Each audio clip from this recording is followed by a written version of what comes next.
Y hoy es un tema sumamente trascendente que tiene que ver con nuestra salud, que muchas veces queda visibilizado a través de lo que puede implicar algún tipo de tabú, porque hablamos de una enfermedad que tiene una connotación que tiene que ver con la transmisión sexual, hablamos de sífilis.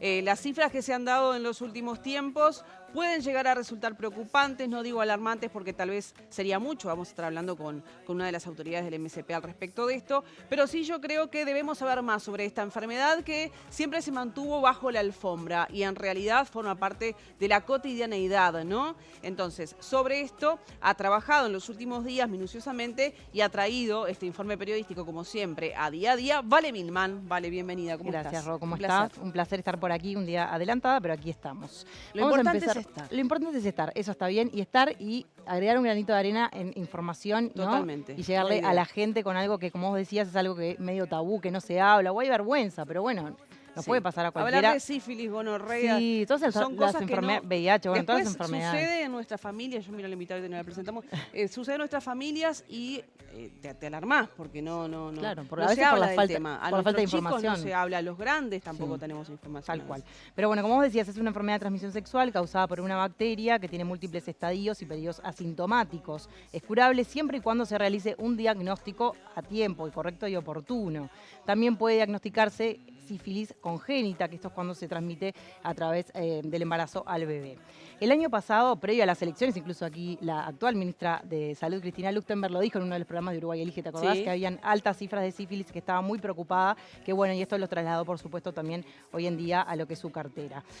Según la OMS, en el año 2022, 8 millones de personas contrajeron sífilis y ocurrieron 700.000 casos de sífilis congénita, la que hablamos de que se transmite al bebé. Esto provocó 150.000 muertes fetales, tempranas y prenatales. ¿Pero qué pasa en Uruguay? Sí. Vamos a hablar de lo que pasa en Uruguay. Según datos del Ministerio de Salud Pública, en 2020 se detectaron 3.566 casos de sífilis. Mirá esto, miren esto. 4 años después, la cifra se duplicó y pasamos a 7.035 casos en 4 años, Ro. Sí, tremendo. Los varones en general son los que contraen más la enfermedad y la franja etaria, con un crecimiento de los casos, es la de 15 a 24 años, seguidos por los de 25 a 44 años. Si vemos lo que hablamos de sífilis gestacional, que se detecta en el embarazo y que puede ser transmitida a los bebés, el sistema informático perinatal en 2024 reportó a 1.082 gestantes con pruebas de sífilis positiva y se reportaron 162 bebés con sífilis congénita. O sea, ya contagiados, ¿no? Sí. Bueno, lo que decíamos, tenemos una invitada muy especial porque ella es justamente directora general de coordinación del Ministerio de Salud Pública, tal cual lo mencionábamos. Zaida Artet está con nosotros para esclarecer un poco más sobre el tema. Zaida, bienvenida, un gusto. Un gusto estar acá. Un placer, porque obviamente queremos contextualizar con una palabra calificada, con una voz que sepa al respecto del tema, cómo llegamos a esta situación y bueno, todo lo que quedó en el camino de esa no visibilización de la enfermedad como tal. Bueno, en general estamos en la semana de la prevención de las infecciones de transmisión sexual. La sífilis es la que más ha crecido en nuestro medio y es un fenómeno regional y mundial, o sea que no estamos acompañando a los demás países en este sentido. Pero todas estas infecciones tienen la característica que se transmiten por relaciones sexuales y vos, como muy bien decías, tiene esto de tabú, esto de no decir, de no contar, de ser muy estigmatizantes, de que la persona cuando tiene un diagnóstico muchas veces es como señalada en el sentido de cuáles serían las prácticas y entonces entramos en esa rosca, ¿no? Entonces es muy importante hablar de forma neutra de estas infecciones, que pueden ser parecidas a las infecciones respiratorias u otras que las transmiten entre personas y que lo tenemos que tener son medidas de prevención y medidas de diagnóstico precoz y tratamiento. Entonces, particularmente la sífilis tiene un aumento como ustedes mostraban, incluso puede ser mayor porque puede haber un subreporte de los casos. ¿Por qué subreporte? Me llama la atención. Claro, eso, porque es una infección de denuncia obligatoria, se llama, es decir, cada caso que se diagnostica se tendría que hacer una denuncia al MSP.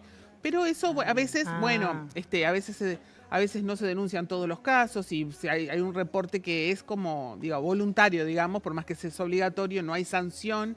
Entonces puede haber un subreporte. Perdón, pero eso es mismo la persona, el médico que te atiende, Claro, tratante, tiene que los hacer la médicos, denuncia, en el general los reporte. laboratorios, Ahí las va. instituciones, los médicos y Ah. médicas reportan un caso de sífilis. Bien. Entonces, la de sífilis con natal o congénita, esa está más segura porque, bueno, los bebitos son mucho más controlados, digamos. Entonces, la del embarazo y la otra en general está mucho mejor contada, digamos. Pero más allá de que haya un subreporte, igual hay un aumento muy grande. Sí, O sea, exponencial. entonces, ese aumento muy grande se debe a múltiples causas, pero básicamente es que el ejercicio de la sexualidad cambia. La sífilis, por supuesto, igual es una infección viejísima, Sí, ¿no? histórica. Sí. Ahí está, que después del descubrimiento de la penicilina, que es el primer antibiótico que se utilizó, se cura la sífilis de una forma muy simple. Es una enfermedad curable de una forma muy simple y que si no se trata puede dar complicaciones en las personas adultas a largo plazo, puede transmitirse, por supuesto, y puede dar el riesgo mayor, ¿no?, que tenemos, que es que en las mujeres embarazadas puede dar malformaciones, muerte fetal y graves consecuencias en el neonato. Entonces, por eso es que se hace tanto foco en la mujer embarazada, que se controle, ¿verdad?, que se trate, etcétera. Pero para pensarlas como paquete, una cosa interesante es que nosotros la estamos viendo en este sentido desde el Ministerio e intentamos tener una campaña en redes donde hay mucha información. Invito a la audiencia a mirar las redes del MSP donde hay mucha información. Estamos tratando de poner cómo se previene cada una de ellas, para cuáles hay vacuna, para cuáles no, qué hacer en cada caso, porque la información siempre empodera y la información siempre permite que la persona resuelva cómo tener relaciones sexuales, si se expone, saber qué hacer, si no exponerse o exponerse, o sea, pueda resolver qué hace con su sexualidad con información, Tal ¿verdad? cual. Entonces, contarles varias cosas, porque yo sé que acá hay muy poco tiempo. Entonces, contarles varias cosas. Algunas de estas infecciones, no la sífilis, con la cual hay que testearse y hacer tratamiento de la persona y de los contactos, todas las personas con las que hayamos tenido contacto sexual. Ni siquiera es necesario testearlas a esas personas. Se pueden tratar directamente. Eso por un lado. Después tenemos otras infecciones, una muy frecuente, la más frecuente, digamos, que es la infección por HPV. La infección por HPV es altamente frecuente, se habla de mitad, 60%, 70% de las personas adultas que tienen relaciones sexuales tienen algún subtipo de HPV. Muchos subtipos de HPV no dan enfermedades malignas, simplemente pueden dar verrugas o condilomas, pero algunos subtipos dan cáncer de cuello de útero, que es una causa de mortalidad que es absolutamente prevenible, pero puede darlo en mujeres, y también puede dar cáncer de ano, cáncer de pene, cáncer de boca. Entonces, existe hoy una vacuna que previene la infección por los subtipos de HPV que dan estas enfermedades, que está disponible y gratuita para todas las personas entre los 11 y los 26 años. O sea que todas las personas, mujeres y varones, independientemente de su práctica sexual, cuanto antes se vacunen es mejor, pero hasta los 26 es gratuita para todas las personas. Y hasta los 45 en algunas situaciones especiales, que bueno, habría que verlo en la consulta, pero también se extiende a los 45, hasta los 45 en algunas situaciones. Otras vacunas de infecciones de transmisión sexual muy importantes, vacunas altamente eficaces para prevenir la infección, hepatitis A y hepatitis B. Mira. Ahora los jóvenes están, la mayoría vacunados porque están en el esquema de los niños, Sí, claro. pero los adultos no. Entonces, si somos adultos que tenemos alguna práctica sexual, por ejemplo, múltiples parejas o en distintas, donde la situación o la frecuencia de relaciones sexuales sin la utilización de condón es muy frecuente, entonces tendríamos que estar vacunados para esta ¿Y esa vacuna es infección. gratis también? Estas son gratuitas, sí, para jóvenes y niños, sí, y luego para las personas adultas, según estas situaciones que habría que discutirlas en la consulta, pero sí.